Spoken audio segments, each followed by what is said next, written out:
subscribe ka. Ito guys, no? Ay FI tayo dito guys. Ang problema guys is ano, namumugak siya guys, no, at delay ang kanyang RPM. Ayun, no. So unang piga natin, namumugak siya. So ang gagawin natin dito guys is magpapalit tayo ng fuel filter. Linisin natin tong throttle body, injector, at palitan natin yung air filter. So hindi ko na ipapakita yung paglinis guys, no. Yung ano lang, reset lang yung ipapakita ko sa inyo guys, no. 3PS reset at saka ECU reset guys, no. Manual ko siyang ipapakita guys. Okay. Okay. So ato aning Tagalogon guys, kay tama ko tayo mga itong viewer. Yung viewer nga mga Tagalog guys ba, Tagalogin natin ito guys, ha. I-upload na ito sa YouTube guys. So din sa sakit guys,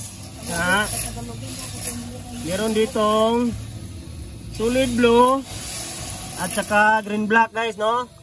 So sige ayan, no? Solid blue saka green stripe black. Jump wire lang guys ang gamit. So ito, so ang unahin na pala natin guys is throttle sensor, no. Ito yung throttle position sensor, yung ano natin i-reset, no. Ito, so once naka-jump na yan dalawang wire na yan, yung blue at saka green stripe black, punta kayo dito sa oil sensor. Ayan, ito siya guys, no. Kasi yung i-reset natin is ito. Yan, yung throttle position sensor. Okay? Kasi ginalaw kasi natin yan kasi ating ninilisan. Yan. So dito sa sensor na to guys, yan, kahit wala nang ibang sakit yan guys kasi dalawa lang yan, no. Ayan, no. So i-jump wire nyo pa din, yan, no, wire. Okay, tapos yan, punta kayo dito sa inyong ignition. Okay. Okay, so na-cut natin guys kasi naglobat yung ating cellphone. So ito siya guys, no. Yan, nakasakit na. Hawakan nyo to guys. Tapos punta kayo dito. Okay, hawakan mo boss. Hawakan natin kang tropa. Ayan. So once na ano na siya, na-connect nyo na yun, yung sa U-back at saka dito sa oil sensor. Hawakan nyo yung dito boss. So hawakan nyo to. Ayan, hawakan nyo. So bago ko sa i-demo, i-explain ko muna kung paano siya gawin. Hawakan nyo to. Tapos pagka-on nyo ng switch, iilaw to. After nan, mag-count kayo ng 5 blink. 1, 2, 3, 4, 5. After 5 blink, off nyo ang susi.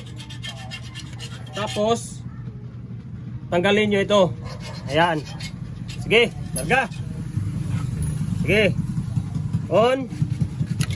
Blink. 1, 2, 3, 4, 5. Off susi. Saka punta kayo dito. Tanggalin nyo. Ayun. Saka nyo siya ibalik. Ayan.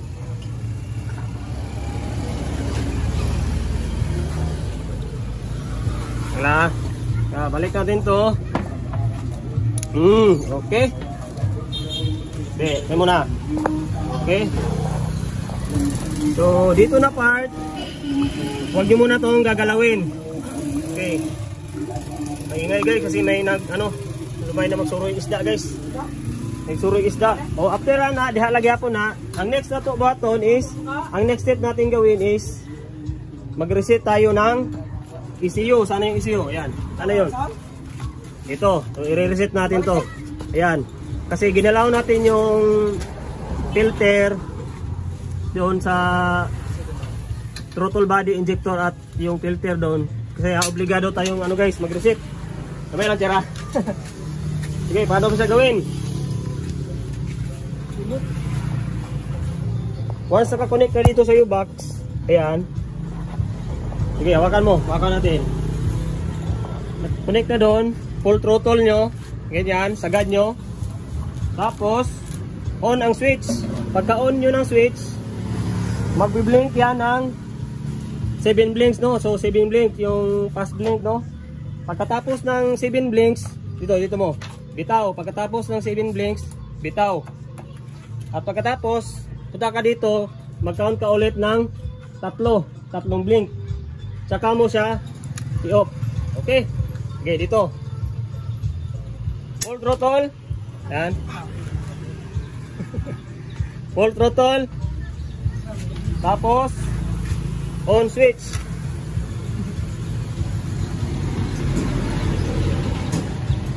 One, two, three, 4, 5, 6, 7. Bitaw throttle, tapos dito 3 blink. 1, 2, 3. Off susi. Okay, ganun lang kadali guys. Okay, ganun lang kadali. Oh, yun lang. Tapos pwede nyo nang tanggalin to guys. Ayan. So ibig sabihin yan is goods na. Tapos pandarin natin. Okay, pandara.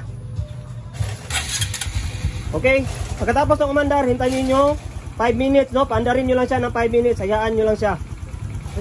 Kasi nagre-reading pa yung ating ECU guys. Ayan. Nagre-reading pa siya. Ayan. So hayaan nyo lang siya mga 5 minutes. Tapos pwede nyo na siyang i-off. Okay. Yun lang guys. Ito na rin yung siya guys, no?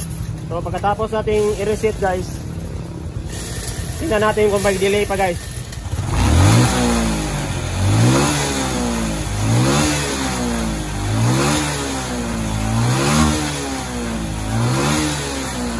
Ayun, no? So sobrang ganda na yung ano guys, no? Sobrang ganda ng kanyang response guys, no? Ayan, no?